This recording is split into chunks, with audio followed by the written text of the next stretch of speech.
सत्यराम, नामापराध का प्रकरण चल रहा है महाराज।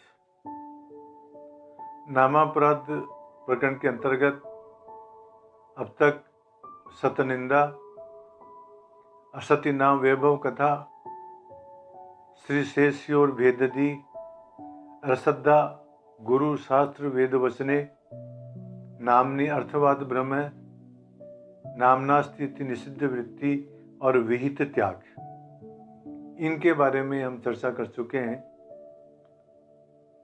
अब आज धन्वंतरि साम्यम, ये भी एक तरह का नाम अपराध है, इसके ऊपर विचार करते हैं। धन्वंतरि साम्यम का तात्पर्य क्या है? धन्वंतरि साम्यम का तात्पर्य ये है महाराज कि व्यवहार के अंदर हम तीर्थ यात्रा करते हैं, व्रत करते हैं, सेवा करते हैं, पूजा करते हैं, दान देते हैं, ऐसे बहुत सारे कर्म करते हैं। इनको नाम के बराबर मानना ये भी नाम अपराध है। अर्थात इनके नाम की होड़ इनके बराबर नहीं हो सकती है। देखो महाराज, हमारे से आजकल गलती क्या होती है, मैं प्राय कई जगह जाता हूँ और मैं पूछता हूँ व्यक्तियों से, और भाई आप क्या करते हो? तो कहते हैं महाराज रोजाना मंदिर जाते हैं, दर्शन करने के लिए जाते हैं, पाठ करते हैं, एकादशी का व्रत भी करते हैं, दान भी देते हैं, तीर्थ यात्रा पर भी जाते हैं, पूजा भी करते हैं। तो मैं उनसे पूछता हूँ कि तुम राम राम भी करते हो कि नहीं, माला भी फेरते हो कि नहीं? तो वो कहते नहीं महाराज, माला तो नहीं फेरते। तो महाराज यदि माला नहीं फेरी और ये काम किया तो कुछ भी नहीं। अथवा कोई ये कहे कि महाराज जब तीर्थ यात्रा कर रहे हैं, सेवा कर रहे हैं, मंदिर में दर्शन करने के लिए जाते हैं, व्रत करते हैं, तो फिर नाम की क्या आवश्यकता है? ये इस प्रकार की जो वृत्ति है, इस प्रकार की जो धारणा है, यही नाम अपराध है महाराज।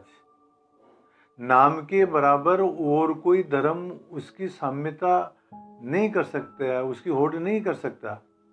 देखो, इसको एक उदाहरण के माध्यम से समझो। एक ठाकुर साहब का एक नौकर था। ठाकुर साहब ने कहा कि बच्चे को नदी पर ले जाओ और इसको स्नान करा के लाना और कपड़े भी धो लाना। नौकर कपड़े भी ले गया, बच्चे को भी स्नान कराने के लिए ले गया। वहां जाकर के बच्चे को कह दिया कि तुम स्नान करो, और स्वयं जो है कपड़े धोने लग गया। बच्चा थोड़ी सी दूर पानी में थोड़े गहरे में चला गया। पीछे से ठाकुर साहब आए। ठाकुर साहब ने देखा कि लड़का डूब रहा है, तो उन्होंने जोर से चिल्लाया, नौकर से कहा कि अरे वो लड़का डूब रहा है, उसको बचाओ। तो नौकर क्या कहता है कि महाराज मैं कपड़े धोने का काम भी तो आप ही का कर रहा हूं। देखो, नौकर ने क्या किया, लड़का डूब रहा है, उसको बचाना भी जो है उसका कर्तव्य है, उसका काम था, और कपड़े धोना भी जो है और ठाकुर का काम था। परंतु उसने क्या किया कि दोनों बराबर हैं, कि मैं जो है कपड़े भी तो आप ही के धो रहा हूँ, इसका मतलब मैं आपके कपड़े धो रहा हूँ, तो बच्चे को बचाना ये कोई जरूरी नहीं है।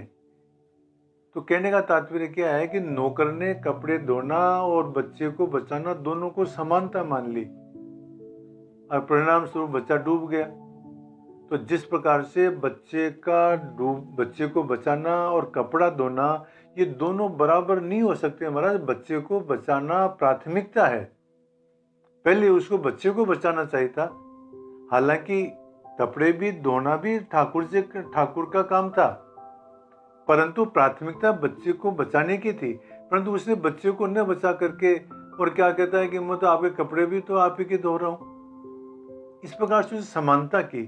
ठीक इसी प्रकार से व्यवहार के अंदर हम मंदिर में जाने को, पूजा करने को, पाठ करने को, उपवास करने को, तीर्थाटन इत्यादि को महत्व देते हैं और कहते हैं कि हम ये तो करते हैं, राम राम करने की क्या जरूरत है।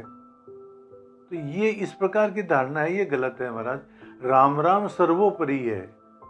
राम के नाम को नहीं छोड़ना चाहिए, ये चाहे सारे छोड़ दें। जिस प्रकार से बच्चे को बचाना जरूरी था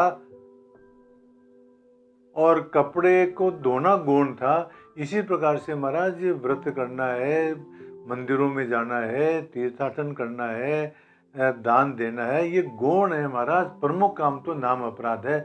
इसलिए नाम के बराबर अन्य धर्मों को मानना ये भी नाम अपराध है महाराज। इसलिए हमारे को सबसे ज़्यादा प्राथमिकता नाम स्मरण को देनी चाहिए। और इन और दूसरे जो धर्म है, तीर्थाटन है, व्रत है, दान है, इनको उनके समान नहीं मानना चाहिए। जो उनको इनके समान मानता है, ये भी एक तरह का नाम अपराध है महाराज। इस प्रकार से शास्त्रों में 10 नाम अपराध बताए गए हैं। उनका वर्णन आज समाप्त होता है। सत्य राम।